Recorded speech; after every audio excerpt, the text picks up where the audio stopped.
చెయ్యాలంటే గుడికే వెళ్ళాలమ్మో, పుణ్యమే దక్కాలంటే ఉడికే రావాలమ్మో.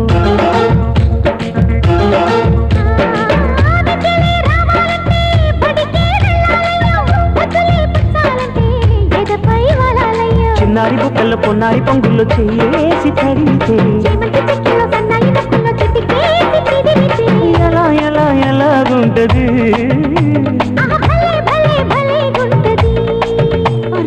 ఎలాగుంటది ఎలాగుంటది మొదటిసారి మనసు కడితే ఎలాగుంటది, మొదటిసారి ముద్దు పెడితే ఎలాగుంటది, భలేగుంటది.